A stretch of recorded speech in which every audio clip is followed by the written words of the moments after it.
Capítulo 16. Los muertos y los vivos. Al bajar al salón, después de una ducha reparadora, con mi mejor suéter y mis canas bien peinadas, como si descendiera por una pasarela de music hall, hasta Sabina hizo un esfuerzo para reagrupar sus miradas y me observó, todo hay que decirlo, con un atisbo de admiración. Mi sobrino apoyó la bienvenida con un doble silbido y un toque de pitorreo. El hombre del chándal prestado sudadera con mondonguillo al aire había recuperado su dignidad. La lluvia había parado y su retirada multiplicaba los olores a madera viva y tierra virgen. Teníamos una tarde muy hermosa por delante, con esa atmósfera de irrealidad que brota después de una tormenta de verano. A la parejita se le veía muy recuperada, hundida en el sofá y sus secretos. Buena parte de la culpa de aquella sensación de bienestar la tenía Helen, que además de su calidez y mi maleta, llegaba cargada de noticias. Había conseguido que miembros destacados de la Sociedad Científica Organizadora del Congreso iniciaran una investigación interna sobre las incidencias relacionadas con el Dr. Santos. Semejante eufemismo reconocía hipotéticos prejuicios ocasionados y obviaba la generosidad de Silvio, renunciando a cualquier tipo de demanda o denuncia civil o criminal. Como contrapartida, se había remitido una circular urgente a cada uno de los socios con el fin de apaciguar los ánimos y advertir de las consecuencias derivadas de cualquier comportamiento que no se atuviera al código deontológico. Admitiendo que aquellas misivas sonaban a pura pose colegiada, tranquilizaba que le hubieran garantizado a Helen la seguridad de Silvio. A partir de ese momento no debíamos tener un nuevo altercado. Podía así explicarse el misterio de las sombras boscosas y la desventura del trío de vigilantes anónimos. Igual no eran hostigadores, sino, ¿quién nos lo iba a decir?, accidentales guardaespaldas. Además, las gestiones con la empresa que iba a costear los gastos de investigación de la enzima parecían encarrilarse. Abogados del laboratorio y de la multinacional habían mantenido la primera reunión para ir cerrando cuestiones administrativas y presupuestarias, aunque el encuentro en la cumbre tendría lugar al día siguiente en Varsovia. Aquello significaba que a la estancia en Domecq de ellas dos le quedaban pocas horas. Después del desayuno, un coche las llevaría a la reunión, pero hasta entonces, como no, Helen ya había organizado la agenda. Para detallármela, me condujo del brazo hasta la cocina y me sirvió el té de las 5, aunque a mí no me gustara el té y además fueran las 7 de la tarde. Yo quiero aprovechar y enseñar a tío mi lugar favorito. Nosotros dejar parejita y aprovechar coche de Sabina para llegar a Leonsin. Después cena aquí con champán y mañana desayuno despedida. Entendía lo que me había dicho, pero todavía no comprendía del todo lo que quería decir. Su castellano ortopédico volvía a sonarme dulce y encantador. Aquella mujer poseía algo fascinante, como el aroma a madreselva que siempre llevaba consigo. Quizás fuera la fuerza de una madurez tan bien dibujada y elegante, o esa serena energía que desprendía sus ojos, como si te reservaran un lugar a su lado. Mi dudosa lucidez me aconsejaba seguirla hasta el infierno, si fuera el caso. Empecé a captar el sentido de sus palabras cuando me sobresaltó un claxon. Era el coche del marido de Sabina. Helen ya había quedado con ella para que, aprovechando que les venía de paso, nos acercara de visita al pueblo. El trayecto duró unos pocos minutos. Desde la parte de atrás de la casa, no muy lejos del sendero que habíamos tomado Silvio y yo, partía un camino de gravilla que comunicaba con Leonsin. Puesto que el conductor era tan reservado como su mujer, si no había disco polo de por medio, y no soltaba prenda, vi la ocasión de plantear a Helen uno de los misterios domésticos que quedaban por resolver, la sinrazón de aquella fachada de golosinas. «Conozco historia», me dijo esbozando una sonrisa cargada de dulzura. «Y tú, cuando conozcas, parecerá que la fachada no está horrible». La historia tenía su miga y amenizó el viaje. Como ya sabía, los dueños de la casa eran unos colegas suyos. Cuando se dispusieron a levantarla sobre aquel solar privilegiado, el arquitecto que la diseñó, amigo de la familia, barajó diversas opciones para la fachada. Todavía no se habían decidido cuando sucedió lo inesperado. La única hija del matrimonio cayó gravemente enferma. Una meningitis hizo que la construcción de Domecq pasara a un segundo plano. Los padres, temiendo el peor de los desenlaces y para animar a la niña, le prometieron que cuando se recuperara la llevarían a Euro Disney, uno de los sueños pendientes de la pequeña, y la niña, que estuvo entre la vida y la muerte, felizmente se curó a pesar de los pronósticos de los médicos. No había mejor celebración que cumplir la promesa y viajar juntos al Parque de París. A la vuelta, lo primero que hizo el arquitecto fue recordarles que tenían el diseño de la fachada sin concretar. Los padres, con la euforia aún que les había dejado la curación de su hija, cometieron la insensatez de decidir que fuera ella quien decidiera. Pero a la niña no le gustaba ninguna de las que recogía el muestrario que les habían presentado el arquitecto. Su preferida era la que venía en la contraportada de un folleto que se había traído de Euro Disney y que se prestó a enseñarles emocionada. Era el frontis multicolor del castillo de la princesa encantada, que horrorizó por igual al arquitecto y a los padres. Pero ya no había marcha atrás. La decisión estaba tomada. Domecq, por fuera, sería, hasta que la niña creciera y le lavara la cara, aquel grito de hortera fantasía clavado en el culo del parque. Un escarmiento para adultos que son capaces de dejar ciertas decisiones en manos de niños, y una llamada a la comprensión de los caprichos de algunos arquitectos. Detrás de muchos de sus desvaríos estilísticos se esconden razones sentimentales de lo más retorcidas. ¿Verdad que fachada ahora no parece fea?, me preguntó Helen antes de que el conductor mudo detuviera el coche. Ladeé la cabeza de un lado a otro mientras salíamos del coche y me despedí del matrimonio con el papa que me había enseñado Messi Sabina. Prefería no contestar y obviar la respuesta. La historia podía resultar encantadora, pero la fachada seguía siendo un insulto a la naturaleza. El vehículo nos había dejado a los pies de una colina. La iglesia del pueblo, una imponente construcción neogótica, parecía salvaguardar desde la altura la paz de todo el valle. ¿Es este tu lugar favorito?, le pregunté, temiéndome lo peor. Solo parte, me contestó mientras iniciaba la subida. Fui tras ella, eso parecía en mi sino desde que la conocí, en dirección al pórtico principal. A pesar de llevar calzado de medio tacón, subía con la agilidad de quien se conoce el camino con los ojos cerrados.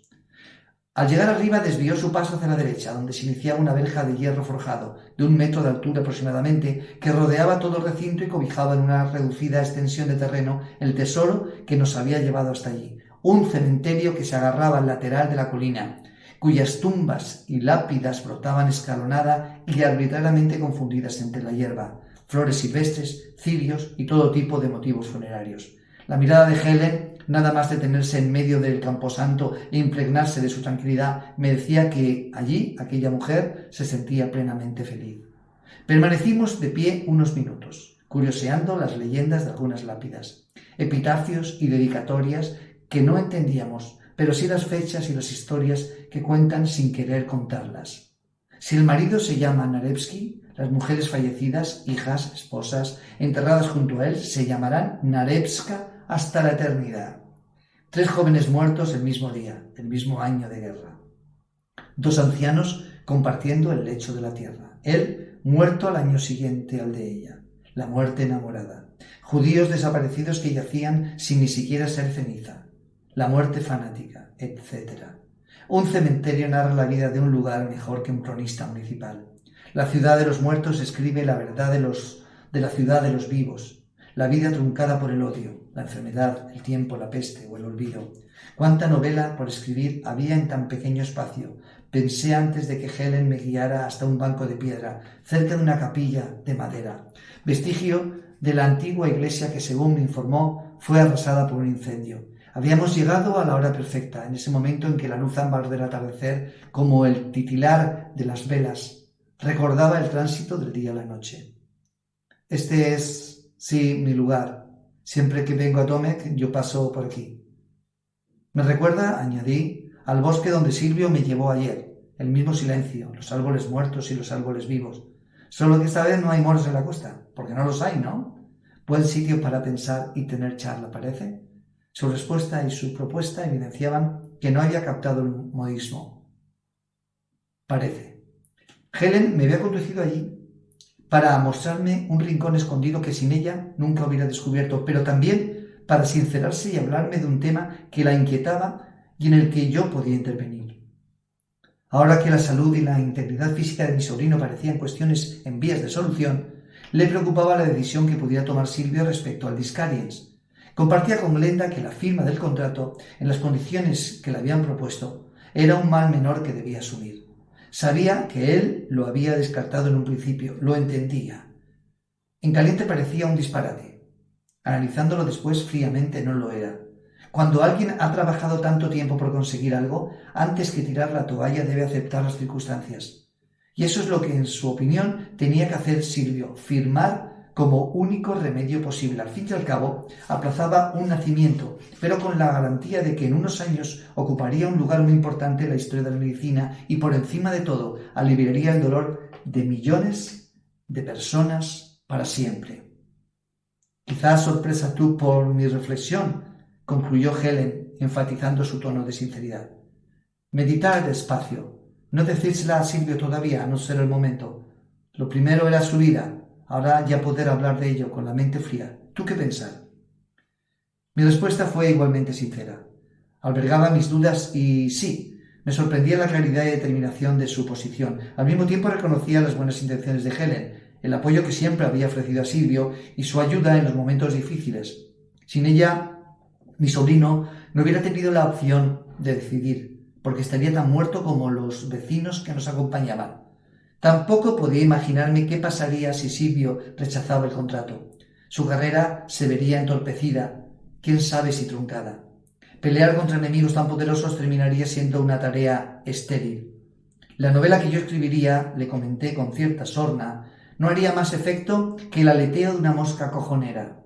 Por el contrario, firmar significaría aceptar el juego de una industria todopoderosa que impone sus reglas bastardas. Es la vida, añadió, el juego de la vida. Para ganar algo, tú perder algo. Piensa. Estaba muy claro la opinión de Helen. Siempre había estado al lado de mi sobrino y había hecho por él acaso más que nadie, más que yo, por descontado. Con el extraño sabor que te deja siempre la incertidumbre, bajamos del cementerio cuando la noche se abría sobre Leonsid. Un taxi nos devolvía a Domecq. Durante el trayecto apenas cruzamos unas pocas palabras. Yo era consciente de que Silvio, más temprano que tarde, debería tomar una decisión. Hasta el momento no me había siquiera planteado que yo pudiera entrometerme. Ahora, tras las palabras de Helen, empezaba a preguntarme si debía intervenir o no. Intentaba sortear su mirada. Cuando no lo conseguía, sus ojos tranquilizaban mi desconcierto. Glenda nos recibió sola en el salón, tecleando en el ordenador frente al sofá, sumida en sus pensamientos. Quería consultarle algunas cuestiones de su artículo a Helen. Aproveché para subir al cuarto de Silvio. Me encontré la puerta abierta y a mi sobrino tumbado en la cama, boca arriba, cazando musarañas. Aparté su portátil, que reposaba encima de la almohada, y lo dejé con cuidado sobre una pequeña esterilla. Entonces vi el famoso contrato abierto tirado en el suelo. El contrato de la discordia del que no había dejado de oír hablar, ahora a la altura de las zapatillas. Fui directo hasta la última hoja, allí donde se suponía que debía aparecer su firma. Solo encontré un hueco, el garabato de Herbert que le reclamaba una novia. Lo dejé sobre la mesita de noche y me extendí en la cama, imitando la postura faraónica de mi sobrino. Y como el cielo de Gotelé no me decía nada, decidí ver si Silvio me decía algo. «¿Qué pasa, socio?», hablaba sin mirarlo, imitando la voz rota de Marlon Brando en El Padrino. «Tutto bene, bambino?» «Joduto ma non contento». Ya ves, aquí, intentando no pensar. ¿Y lo consigues? No. El contrato sigue sin firma, socio. Sí. Hizo una pausa tan larga que la llegué a considerar el fin del diálogo, pero prosiguió cambiando de tercio. Hace un rato Glenda por fin se ha animado y me ha aconsejado que firme. ¿Tú qué dices? Que Glenda tendrá sus motivos. Me refiero a ti. Si te pidiera consejo, ¿tú qué me dirías? No sé. Lo miré por primera vez. Silvio, que seguía anclado en las alturas, soltó espontáneamente una especie de bufido burlón, como ese vómito de agua salvadora que expulsa quien parecía ahogado. Pues si hasta tú tienes tus dudas, apaga y vámonos. Más que decepcionado, mi sinceridad lo había incomodado. Su tartamudeo lo delataba. Por eso intentó que no me sintiera mal. ¿Sabes? Sonreía ahora con un deje de sarcasmo. Revisando correos que no me había dado tiempo a leer, he abierto uno que casi me parto. El Colegio de Odontólogos de Madrid me invita a dar una conferencia al día de su patrona, en enero. Santa Polonia. Los herejes le rompieron los dientes a martillazos por no renegar de su fe. A mí, algunos dentistas, si no reniego del Discariens, primero me arrancarán la dentadura enterida y luego los huevos. Reímos con ganas. En estos momentos la genética familiar nos pedía lo mismo. No hay nada que no cure una buena carcajada. Seguíamos colgados del techo, sin parar de reír, cuando en el umbral de la puerta apareció Helen, una diosa que reclamaba su culto. ¿Divertido techo? Mucho, respondí. Los dos nos incorporamos como pillos sorprendidos en mitad de una trastada. Enseguida intuí que Helen no había subido allí para hablar conmigo. Me disculpé y salí de la habitación. Antes de que pisara el primer peldaño, ella ya había cerrado la puerta. No hacía falta que lo hiciera, yo conocía el asunto que se llevaba entre manos. Pasé de incógnito por ese otro pequeño mundo del salón que Glenda ignoraba más allá de su portátil. La brisa mecía la noche tras los ventanales. Dentro se escuchaba, con la sordina de la puerta, el monólogo en inglés de Helen. Reposado, sin estridencias. Repasé el menú que, expuesto sobre la mesa, nos esperaba para cenar, un buffet frío que alegraba mis tripas. Minutos después, lo único que persistía eran las enérgicas pulsaciones de Glenda sobre el teclado. La conversación arriba parecía haber acabado, y de pronto Helen, que poseía el don de desplazamiento insonoro, ya estaba junto a mí, picando con la mano un trozo de tomate. Silvio pide móvil. Me cuesta entender a las apariciones, sobre todo si huelen tan bien como aquella mujer. ¿Mi sobrino requería mi móvil? ¿Mi sobrino, que tiene móvil fobia? Se lo llevé pensando que le había subido la fiebre, pero no era así. Solo quería hablar con su madre, mejor dicho, necesitaba hablar con ella. Los dejé solo. Esta vez suponía que no le apetecería habilitar el manos libres. Mi hermana tampoco estaría para tirar cohetes, pero seguramente le ofrecería algunos de sus genuinos argumentos, esos que o bien terminan de desorientarte o te dan la respuesta que andas buscando. La llamada no duró tanto como me esperaba. Silvio salió de su habitación para pedirnos desde arriba que empezáramos a cenar sin él, que tardaría en bajar unos minutos. Glenda, Helen y yo nos sentamos a la mesa y decidimos esperarlo sorteando el hambre con un primer vodka, con un segundo y con un tercero. Empezamos hablando del tiempo y terminamos rememorando las borracheras que más nos habían avergonzado en nuestras respectivas vidas. Empecé contando la mía pensando que las iba a escandalizar, hasta que ellas contaron las suyas y me hicieron sentir como un tierno infante. Imaginarme, por ejemplo, a Helen desnuda en la bañera de su rector tenía un morbo alcohólico de muchos grados. La desinhibición, sin embargo, no bastaba para que afrontáramos lo que realmente nos preocupaba a los tres. ¿Qué demonios estaba entreteniendo a Silvio en esas horas? Al cabo de un buen rato, mi sobrino apareció con un semblante tranquilo y satisfecho, disculpándose por habernos hecho esperar. Ninguno se atrevió a preguntar el motivo. La felicidad que transmitía era el mejor aperitivo para una cena que se alargó más de lo que la salud de Silvio hubiera aconsejado. Era su última noche con Glenda y en tales ocasiones el corazón manda por encima de cualquier prescripción médica.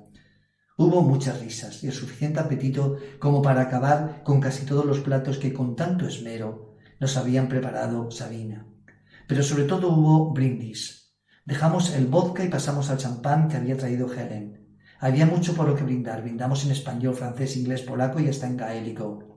Brindamos por casi todo. La amistad, el futuro, la salud, las alpacas en extinción, la vida sexual de los chinches, los álamos de Kampinoski, mi ombligo, el cine de Woody Allen, el reiki y la tortilla de patatas, la celulitis de Glenda, el cabo de gata, la música celta y su relación con el disco polo, la menopausia de Helen, el daltonismo de mi sobrino. Brindamos por los ogurki de Messi y el dios de los ateos, por el yin y el yang, y por Verena, y por todos los gatos del mundo, y por la energía eólica, y por muchas más cosas. Por casi todo, menos por lo que presumiblemente teníamos en la mente, pero ninguno de los cuatro queríamos mencionar, el Discariens y esa enzima que hablaba hindú.